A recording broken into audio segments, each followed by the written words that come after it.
So, in part one of this series about dealing with death, I talked about how my dad had passed away and how that affected me as a child and, how it continues to affect me as an adult.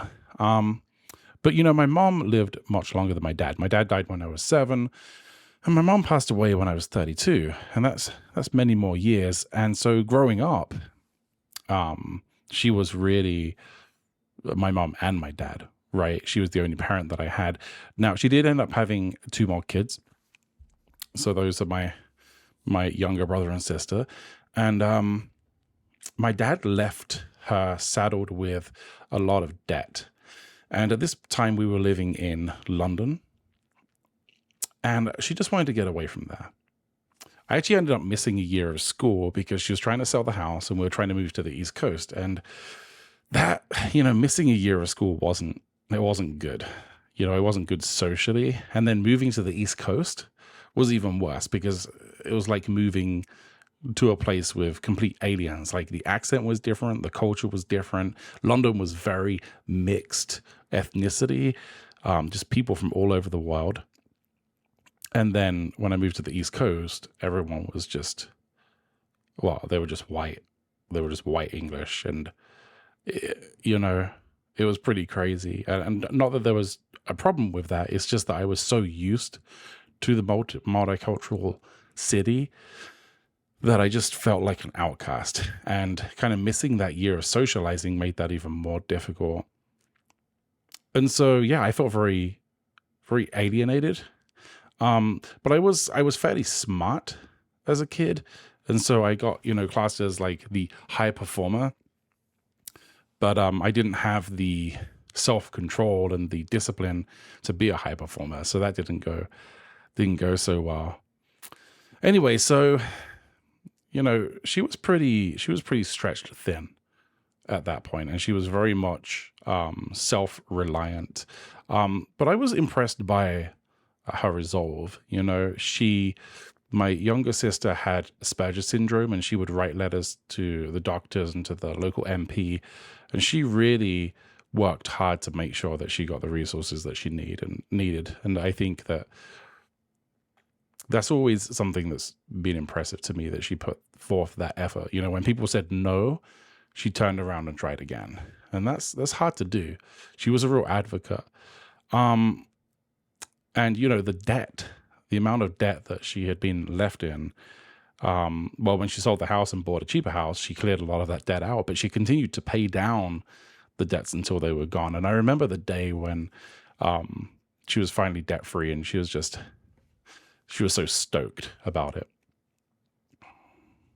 She also gave up smoking. She just sort of just gave it up cold turkey, which I've never smoked, but I hear that's pretty hard to do. But all in all, she was a good mom, but she was just a mom. I didn't have a dad, and she really had to do it all. And she was raising 3 children and managing a household. And also because she wasn't working anymore, she didn't have that kind of social circle that she needed. And I think she became very distrustful of the people around her. Whether that was friends or family, it didn't really matter. And so I think I really missed out some on lessons I could have learned when I was younger. And, as I went into my adult years and, into my 20s, I made a lot of financial mistakes and was just a little, for lack of a better word, dumb emotionally. But she was always there for me. Like if I ever went home, she was there.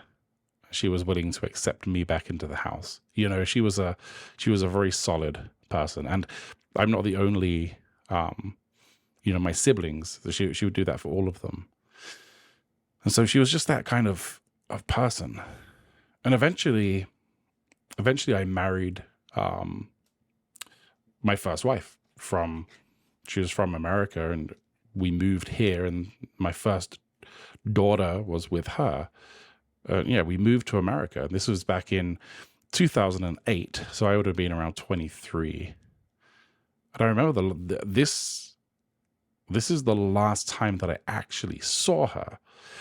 We were driving to the airport, and she was walking back from the store that was just, a short walk away.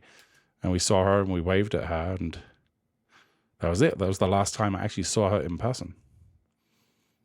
And so it's pretty crazy to think about, because that was 2008 and she passed away in 2017, I think.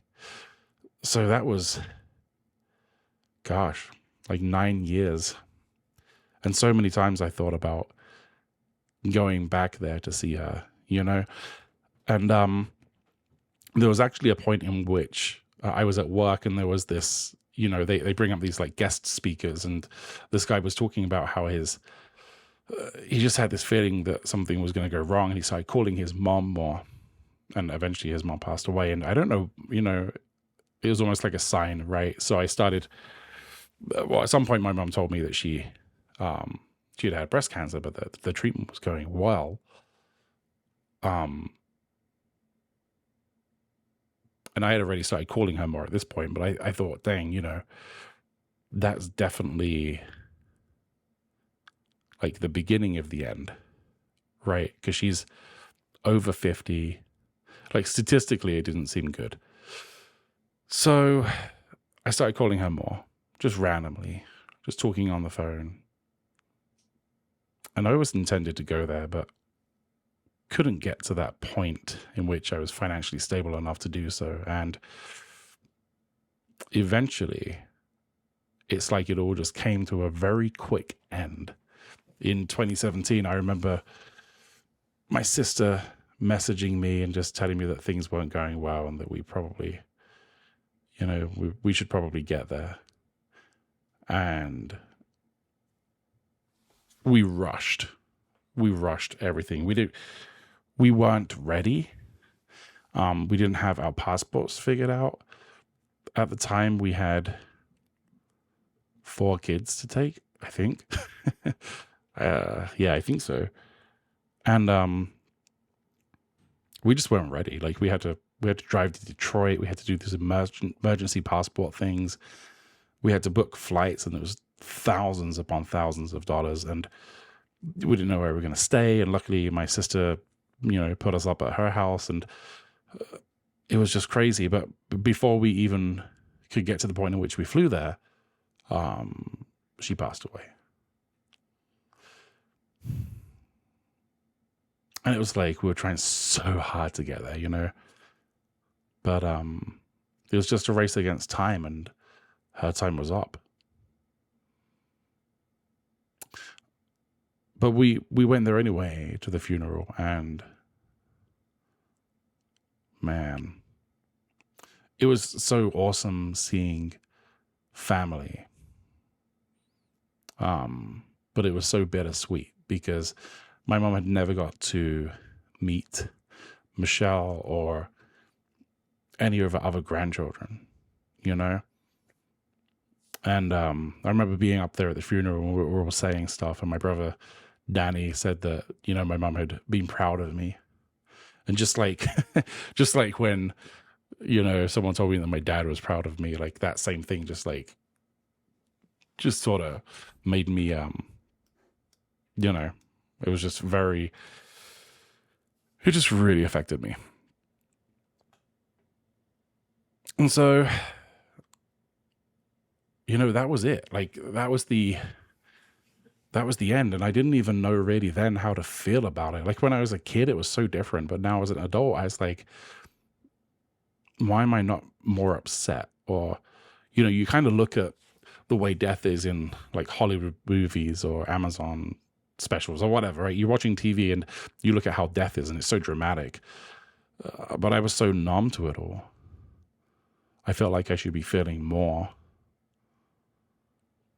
But honestly, I felt more about it after the fact, And I remember when I found out that I just went outside and I cut the grass because I didn't know what else to do. But it's interesting to think now because I've realized that, you sort of, death is a weird thing because you're losing a person that you were close to. But I think it affects you a lot more if you have a future with that person. And so I would say when she passed away, I wouldn't say I was ready for her to pass away because I would have never wanted her to pass away. But